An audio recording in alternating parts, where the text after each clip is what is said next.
Hello दोस्तों, मैं अमित कुमार फिर से एक नए शब्द के साथ। चलिए देखते हैं आज का जो हमारा शब्द है वो है इक्विनॉक्स यानी कि विषुव। पहले इसकी परिभाषा देख लेते हैं फिर समझते हैं इसको। वर्ष का वह समय जब सूर्य विषुवत रेखा पर मध्याह्न में यानी कि नून में दोपहर में लंबवत चमकता है, यानी कि जब आपतन कोण 90 डिग्री का होता है तो उस स्थिति को विषुव कहते हैं या वह विषुव कहलाता है। मान के चलें ये कोई सतह है पृथ्वी की और यहां पर सूर्य की किरण आ रही है, तो आप देख पा रहे हैं ये जो किरण है ये 90 डिग्री का कोण बना रही है, या आपतन कोण है जो है 90 डिग्री है। तो यहां पर इस बिंदु पर सूर्य लंबवत है, जबकि यहां दोनों स्थिति में आप देख पा रहे हैं ये कोण 90 डिग्री का नहीं है, जो कि लंबवत स्थिति में नहीं होगा। तो स्पष्ट है जब सूर्य की किरण या आने वाली एनर्जी या सूर्य तप पृथ्वी की किसी बिंदु पर सतह पर या किसी अक्षांश पर लंबवत चमकता है 90 डिग्री के कोण के साथ, तो उस स्थिति को कहेंगे विषुव। और ये विषुव जब विषुवत रेखा पर लंबवत होगा सूर्य, उसे इक्विनॉक्स के नाम से हम जानते हैं। अब इसको देखते हैं, इससे जुड़े हुए जो हमारे क्वेश्चंस हैं, फिर लौटेंगे वापस इस पर समझेंगे अच्छे से। ऑन व्हाट डेट यानी कि किस तिथि को जो इक्विनॉक्स की घटना है वो घटती है, या किस तारीख में विषुव होता है, यानी कि किस तारीख में विषुवत रेखा के ऊपर सूर्य लंबवत चमकता है। तो एक तो डेट है 21 मार्च और दूसरा है 23 सितंबर, यानी कि 21 मार्च और 23 सितंबर के दिन सूर्य विषुवत रेखा पर या 0 डिग्री अक्षांश पर लंबवत होता है। वहीं पर यदि हम 21 मार्च की बात करें तो 21 मार्च के दिन उत्तरी गोलार्ध में जो ऋतु होगी वो होगी स्प्रिंग, और जो दक्षिणी गोलार्ध में ऋतु होगी किस डेट को 21 मार्च को, उसको कहेंगे ऑटोम यानी कि शरद ऋतु। ये है आपकी बसंत ऋतु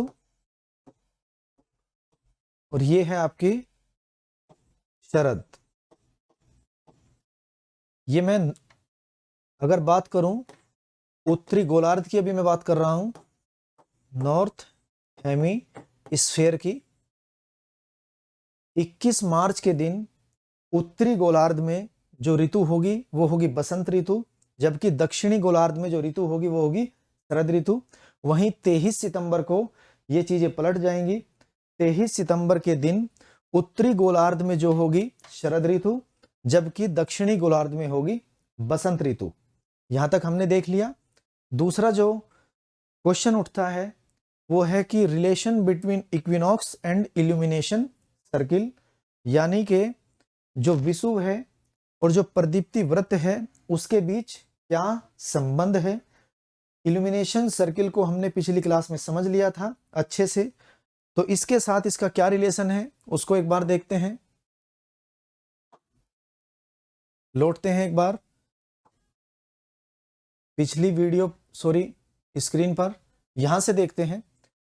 मान के चलें ये विषुव की स्थिति है, यहां पर ये सूर्य की किरणें हैं जो विषुवत रेखा पर लंबवत चमक रही हैं। इस दौरान जो विषुवत रेखा पर सूर्य की किरण का कोण बनेगा वो होगा आपतन कोण 90 डिग्री, और वहीं दोनों ध्रुवों पर जो एक कोण बनेगा वो होगा लगभग 0 डिग्री। तो इस स्थिति में जो इल्यूमिनेशन हमारा सर्किल है यानी कि प्रदीप्ति वृत्त, वो आप देख रहे होंगे वो दोनों ध्रुवों के ऊपर से गुजरता है।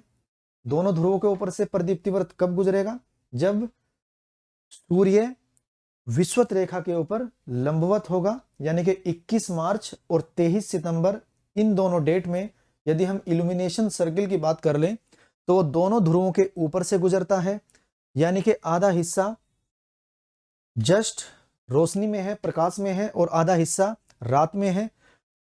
इस दौरान पूरी पृथ्वी पर दिन और रात बराबर होंगे, यानी कि जब आपका प्रदीप्ति वृत्त दोनों ध्रुवों के ऊपर से गुजरेगा उस दौरान पूरी पृथ्वी की सतह पर दिन और रात की जो अवधि है वो एक समान होगी, यानी कि 12 घंटे का दिन होगा और 12 घंटे की रात होगी। तो यहां पर हमने समझा इक्विनॉक्स को, और ये भी समझा कि इक्विनॉक्स को यदि इल्यूमिनेशन सर्किल या सर्किल ऑफ इल्यूमिनेशन से वो जोड़कर सवाल पूछ देता है तो किस प्रकार से हम उसको हैंडल करेंगे। तो आज हम अपनी क्लास को यहीं रोकते हैं। कल फिर एक नए शब्द के साथ हम उपस्थित होंगे। तब तक अपना ख्याल रखिए। थैंक यू, धन्यवाद।